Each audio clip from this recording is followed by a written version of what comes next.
In Minnesota, we have this lake called Lake Calhoun in Minneapolis, and it's a very popular lake right in the middle of the city. Lots of people like it, and it's been Lake Calhoun for a number of years, for a very, very long time, actually.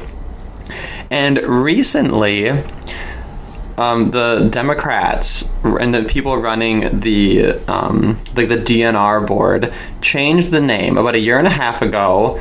They changed the name from Lake Calhoun to Bedamakaska. That's I think that's how you say it. I don't fuck ever.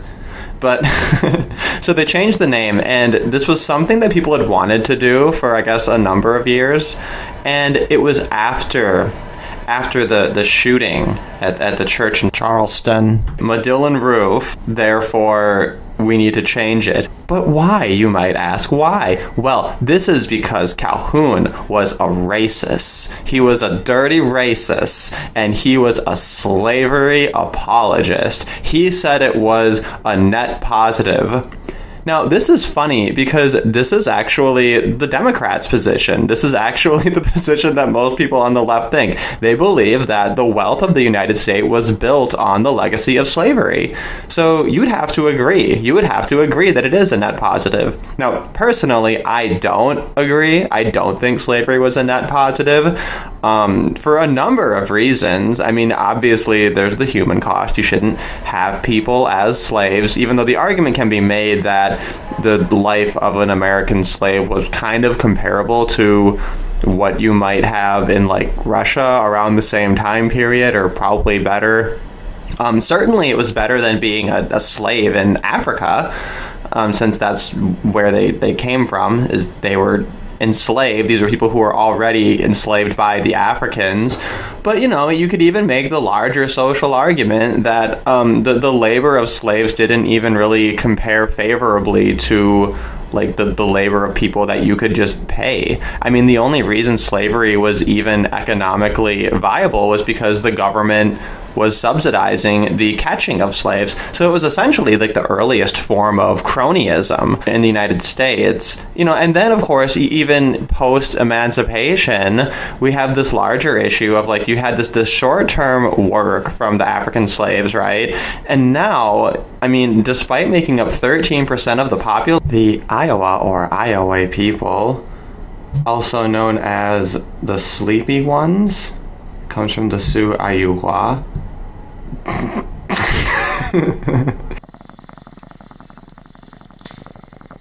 They had customs similar to those of other Siouan-speaking tribes of the Great Plains. They were semi-nomadic, adopted horses, but also had an agricultural lifestyle similar to tribes of the eastern woodlands, planting maize, manufacturing alum pipes, and trading those with French colonizers.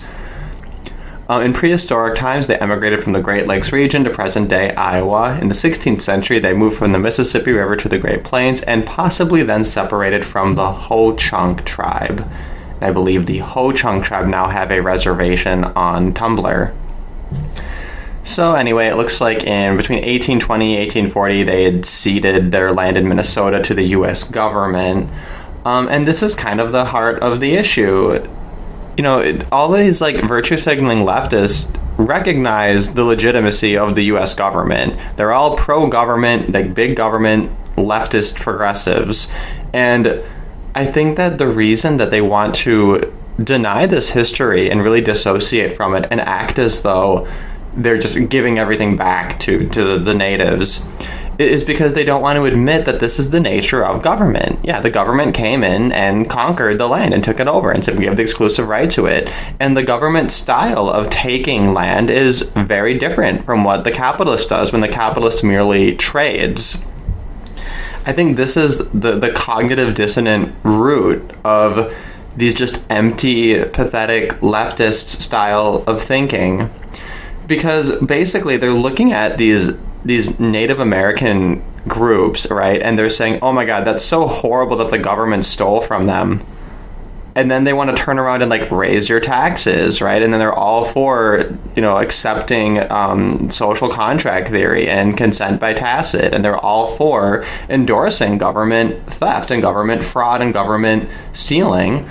But apparently it's white people who have to pay for all of that, right? It's all about who looks like me. Those are the people by which they judge, to be subjected to this standard. The people who don't look like them, oh, no. Like, they need to have the rights of humans.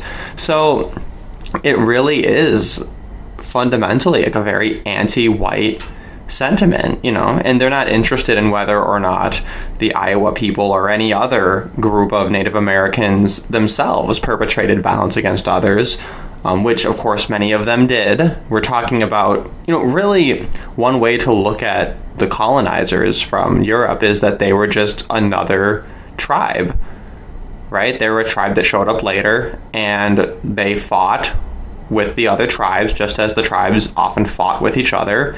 And in the end, they were the ones who conquered and took over all the land. And at this point, there's no way to trace back the property rights in a legitimate way such that you would give land back to Native Americans. Because otherwise, I guess what you're going to say is the first person to set foot on any land legitimately owns it, regardless of whether or not they homestead that land, regardless of whether or not they stayed there and actually invested in it. No. Because these are nomadic people, right? So since they ran across the U.S. first, they manifest destiny first, now they own it all. Which is kind of ridiculous. Like, the settlers didn't own the land in that respect. What they did was they invested in it, they created in it, the community grew, and they had people maintaining property on these lands, and they developed it, and they created the wealth that we enjoy now. And this is another part of the hypocrisy, is not only do they accept the government's legitimacy in initiating force and fraud against others, but they also love to partake in this capitalist society. They don't want to abolish the state and then go anarcho-primitivist and live like the natives.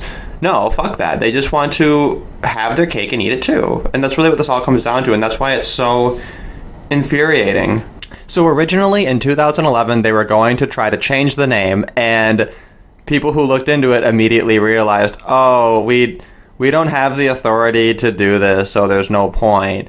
But after Dylan Roof, then they were emboldened, right? Because there was an online petition. So they decided, fuck it, let's just do it anyway. So now, predictably, the Court of Appeals has challenged it, and they've affirmed, yeah, you dipshits don't have the right to do this. But since then, the national government has recognized the name. So now we're in a situation where the national government is calling it Badamakaska, but the state government thinks it's Lake Calhoun, but the DNR board themselves, they're going to keep calling it Badamakaska anyway. So it's all mixed up, and it's all so funny because the entire thing is just based on white people just fucking virtue signaling. Like, look at this picture. There's fucking people standing around the sign. They got their token black person, their white ass black person, and fucking Jacob Fry right there. Fuck you, Jacob Fry. God damn it. Jacob Fry is like, I'm going to call it by its name, its real name, Badamakaska. Oh my god. And then you have this DNR board who's just like, we're not going to spend any money toward the legacy of this slave owner. It's just as if they care about money, right? As if they actually care about being economically efficient, like anyone on the left. At one point they said, oh, let's call it the Wellstone Lake, Lake Wellstone. Fuck you people. Like, it's clearly just they want to take over symbols and they want to recreate history. They don't want this to be part of their history because they have to be these virtuous white leftists, right? And they think that by changing the name of it, they're actually changing history. The woman who proposed the bill, Representative Jamie Becker Finn, and yes, okay, so pause for a moment and try to imagine what this woman looks like. Try to imagine what Jamie Becker Finn looks like. And here she is. Bam. Is that not exactly the image that was in your head? Just like a white woman that looks exactly like this. Just like the most Becky-ass woman you could ever see. My family members were instrumental in changing the name of lakes in the 90s. This is an ongoing issue of making sure that our names and places of things are representative of our communities and the true history of Minnesota. So I'm not exaggerating. They literally think that they're changing history because they're ashamed of their past. And I say, Democrats, you're just going to have to accept it. I mean, you want everybody on your fucking plantation anyway, so you might as well just, admit that you're pro-slavery. At least the silver lining was like for a brief window when it looked like it was just going to change back to Lake Calhoun. You have like all these people like just like whining and comments. This is bullshit and I hate it. Anyway, that was all I had to say about this. It's so stupid. And like this is the kind of thing that makes me hate politics, because it's all about just these empty signals. And everybody complains all the time about how politicians aren't real people, how they're not legitimate, they're all too polished and everything. And like, you keep voting for them, you keep accepting this, and you keep demanding of your politicians that this is how they act.